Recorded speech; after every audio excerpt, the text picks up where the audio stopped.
Good morning, students. In our previous lecture, we discussed about Newton's first law of motion, which tells about the effect of force. That is, if we want to produce any acceleration in an object, or if we want to change the state of an object, then an unbalanced external force is required. In our today's lecture, we are going to discuss Newton's second law of motion. But before discussing second law, we will discuss a quantity, that is momentum. Let us discuss these examples. This is a truck, and if this truck is standing, if it is at rest, or we can say its velocity is 0, then it cannot harm to anyone. But if the same truck is moving and if it passes over some person, then it can harm a lot. In another example, this is a gun, and if it fires a bullet, then this bullet can also kill a person.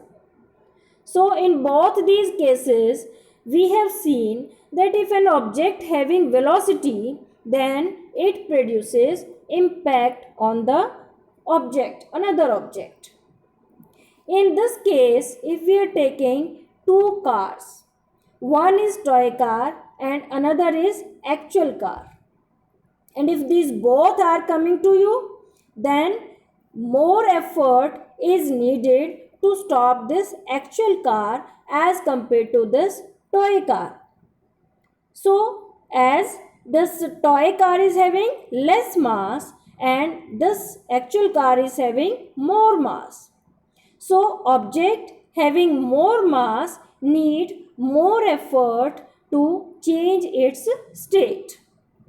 In the same way, in this example also, both toy cars, but one is moving with slow speed and other is moving with fast speed. So more effort is required to stop this fast car as compared to slow car. So by discussing these all the examples, we come to a point that effort needed to change the state depends on two quantities. One is mass of the object and another is speed of the object. So we define a quantity, that is momentum, which is the product of mass and velocity. So we can define momentum as the momentum of a body is the product of its mass and velocity. It can be given as the formula, that is momentum equal to mass into velocity, or it is represented by P. P is equal to mv, where P is momentum, m is mass of body and v is velocity of the body. If a body is at rest, its velocity is 0, so its momentum is also 0. If a body is moving with large velocity, then its momentum will be more as compared to the body which is moving slowly having same mass. The SI unit of momentum is kilogram meter per second. We can write the unit as momentum is equal to mass. Mass is in kilogram and velocity is in meter per second. So it is kilogram meter per second. This will be the SI unit of momentum.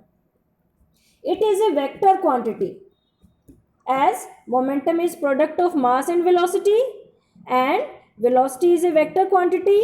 So momentum's direction will be same as that of direction of velocity. So we can consider these examples as we discussed in the previous slide. You can simply take one more example, that if you are running very fast, then you need more effort to get slow down or to stop. It means if you were running fast, your velocity was more, and if you want to stop, it means you want to bring your velocity to 0, or you can decrease your velocity. it means you want to change your momentum. And if you want to change your momentum, then you require force to change the momentum. So let us discuss Newton's second law of motion. Here are two pictures you can see, and a person wants to move this car. This car is at rest, so its momentum is 0 at this situation. And this person wants to bring this car in motion. It means this person wants to change the momentum. And if this person is alone, is pushing this car, I think hardly this car will start moving. But if two persons or more persons are pushing the car, it means they are applying more force to change the momentum. Maybe this car will start moving. So it means we can say that to change the momentum of an object, it depends upon the force applied on it. Another thing, if these persons are applying force for a very small time, this car will not move. But if these persons go on pushing this car for a longer time, then this car will start moving. It means there is another factor, that is time period, for which force is applied to change the momentum. So in Newton's second law of motion, we will sum up these 2 points to change the momentum, and we will write it in a way that to change the momentum, it means mv minus u, means change the velocity multiplied by mass. It means this is to change the momentum we require force and time period. So we can define, according to Newton's second law of motion, that it states that the rate of change of momentum of an object is proportional to the applied unbalanced force in the direction of force. Rate means, as we discussed in motion chapter also, rate means automatically divided by time. So m into v minus u is change in momentum, and as it is divided by t, so it is called as rate of change of momentum, and it is directly proportional to force. If we apply force on an object, then it will change the momentum. So another formula of Newton's second law of motion is F is equal to mass into acceleration. We will derive it after discussing some applications, but simply we can say that force is directly proportional to the mass of object. We have to apply more force to move an object having more mass with same acceleration as compared to the force needed to move an object having less mass with same acceleration. In this formula, we can also see that this force is inversely proportional to time. So inversely proportional and directly proportional, these are the two terms we will be discussing again and again. If we are saying that this quantity is directly proportional to this quantity, it means if one quantity increases, another quantity also increases. And if we are saying that this quantity is inversely proportional to another quantity, it means if one quantity increases, then another quantity will decrease. Inverse relationship. So in this case, we can see that force is directly proportional to change in momentum. If we want to change velocity more, then we have to apply more force. And another thing, we can see that force is inversely proportional to time period, because time period is in denominator, force is in numerator. So it means if more time we use more time, then less force is required to change the state, and vice versa. So on the basis of these formulas, let us discuss some applications of Newton's second law of motion. So in this first example, a fielder pulls his hands gradually with the moving ball while holding a catch. You must have noticed this activity, that when a ball is coming, this fielder will bring his hands lower. Why?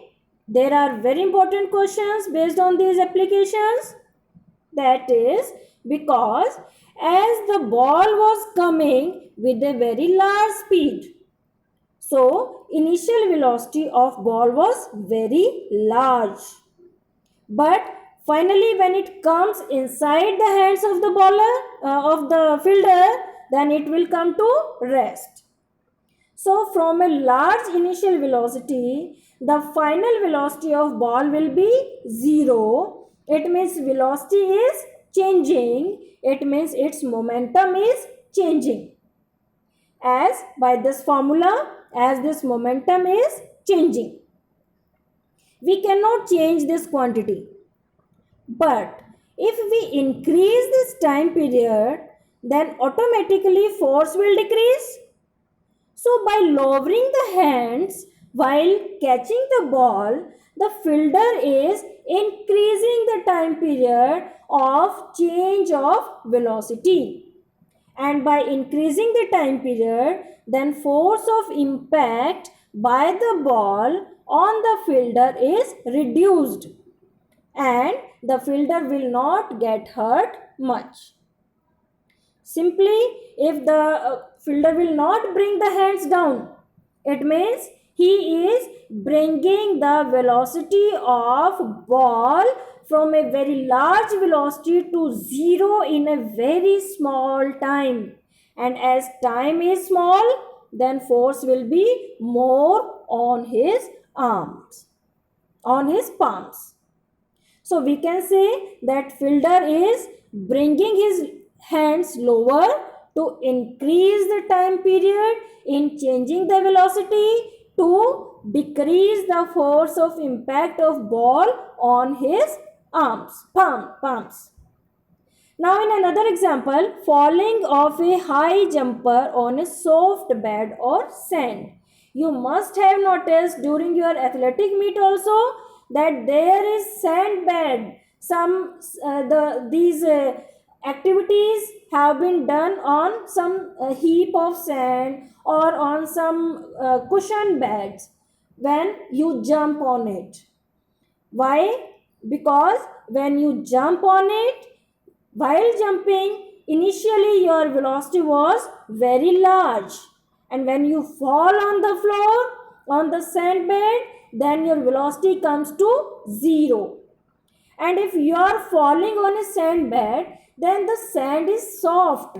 The bed or cushion bed is soft. It gets compressed, due to which the time period of change of velocity, or we can say the time period of change of momentum increases, which reduces the force, and you will not get hurt much. This also applies Newton's second law of motion. In next example, a karate player breaks a slab of ice with a single blow. So in last two applications, we wish to decrease the force, so we have increased the time period. But in this application, we want to increase the force to break this slab of ice. So what we will do? We will reduce the time period. So when you are bringing your hand, it is very with a very large speed, with a very large velocity, then the time period of impact is reduced, so that force applied on this brick is increased and this brick will break down. In another example, seat belt are worn while traveling for safety. We are wearing the seat belt. We discussed this question in Newton's first law of motion also. So we are wearing seat belt to protect ourselves because we can get a jerk due to inertia, due to Newton's first law of motion.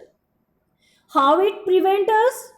So the complete answer is given by Newton's second law of motion, because you must have noticed that the seat belt, it is elastic in nature and it elongates if you want to go in forward direction. It means it increases the time period of impact. If you are moving in the car and if a sudden brakes are applied, so initially your velocity was very large, and by application of sudden brakes your velocity will come to zero. It means your momentum is changing, and if time period is increased by these seat belts, so the force applied on your body is decreased and you will not get hurt much. So it should be worn for the safety. Next example we can take providing shockers in the vehicles. Shockers are actually spring-like structures, and these are fitted in these vehicles just to reduce the impact of force. It means when the vehicle gets some jerks, then its velocity changes. We can say its momentum changes. And as these springs get compressed, so they increase the time period of change of momentum, due to which force applied is decreased and the passengers will not get hurt.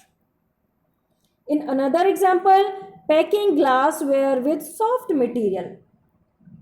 There is a question that why we wrap the glassware or delicate gift items, etc., or chinaware, etc., in the paper piece or in some thermocol pieces or in some straw pieces. Why?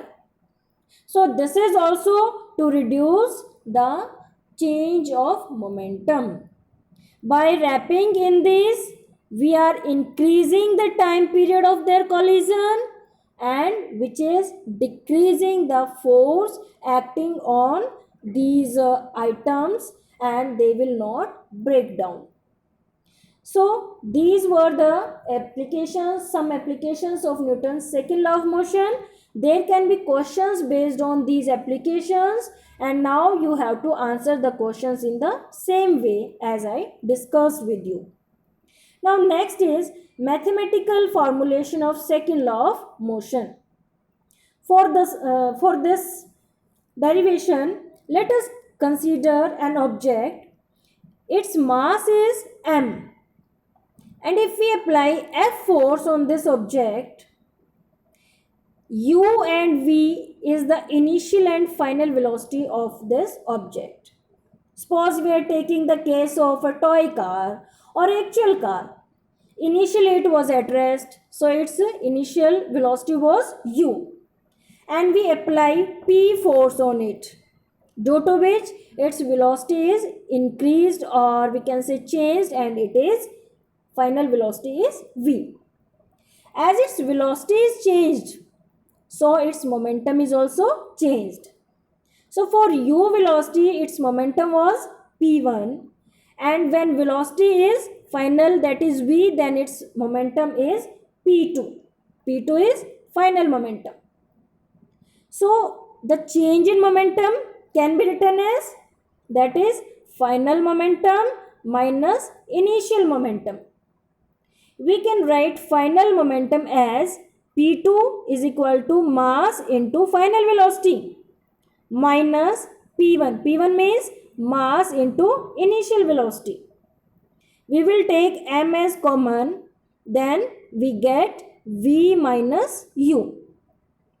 So the change in momentum is directly proportional to mass multiplied change in velocity. And if we want to define rate of change of momentum, so rate means divided by time. So in this formula we will simply divide it by t. Or we can say the applied force, because according to Newton's second law of motion, this was the definition that rate of change of momentum is equal to applied force, external applied force on it. So we will equate this equation with F. So F is directly proportional to m into v minus u by t. This quantity is equal to directly proportional to force. If this proportionality sign is removed and we are writing equal to sign in place of this proportionality sign, then we have to apply some constant, and we write a constant that is k. So F is equal to k m, and as we know this v minus u by t, in motion chapter we discussed a formula which is given by change in velocity by time, that is acceleration. So F is equal to kma. In SI system the value of k is equal to 1. Therefore by putting k is equal to 1, we get F is equal to ma. So this is the derivation of Newton's second law of motion. Then read it again and again, and you have to write this derivation in a rough notebook and do the practice. So finally we can write that F is equal to ma. It means F is directly proportional to m. This symbol is of directly proportional, and this symbol, if we write 1 divided by something, means we write something in denominator, that is inversely proportional. So if mass is increased, then force is also increased. So we can say that F is directly proportional to mass. If we want to produce more acceleration, then we have to give more force.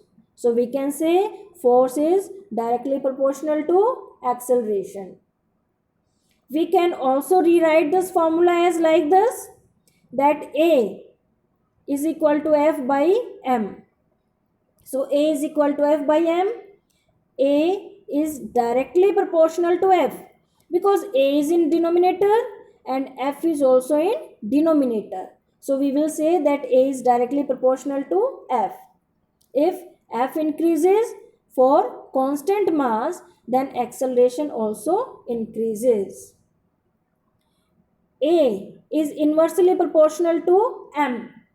It means if mass increase, then acceleration decreases for same force.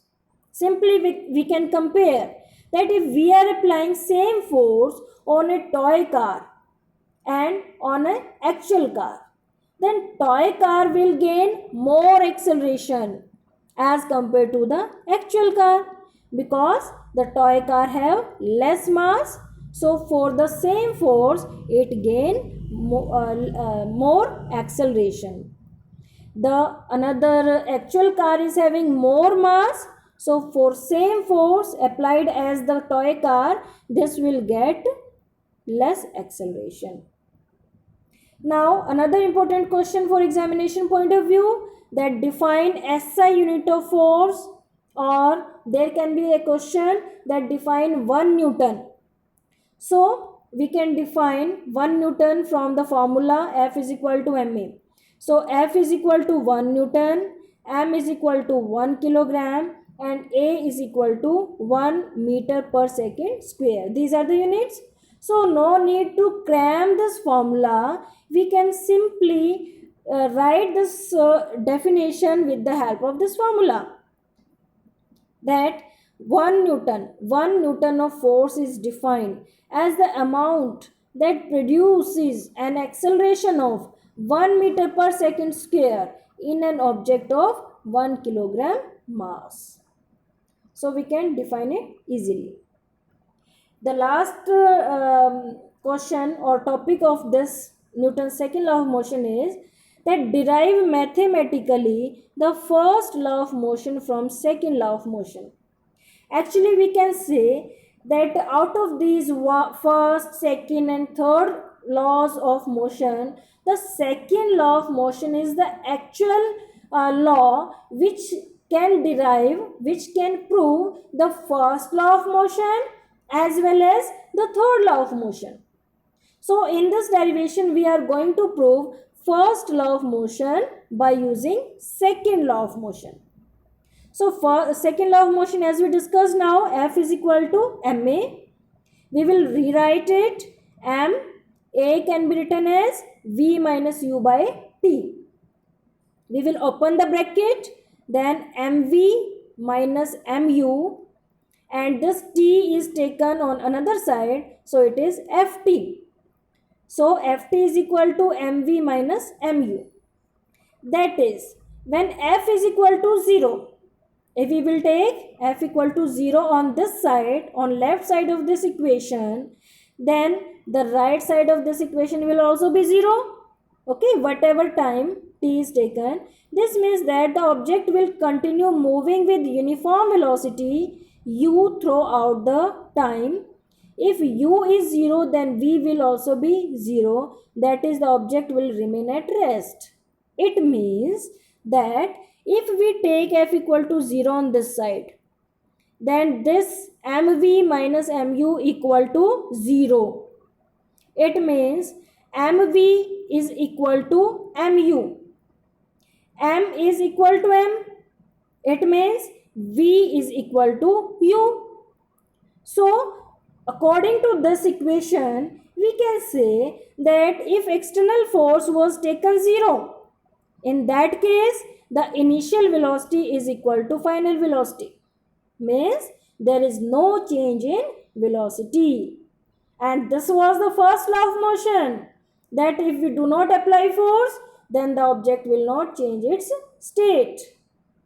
So we can prove Newton's first law with the help of second law. So listen this lecture again and again and learn the concepts and applications, and next we will discuss some numericals based on Newton's second law of motion. Thank you.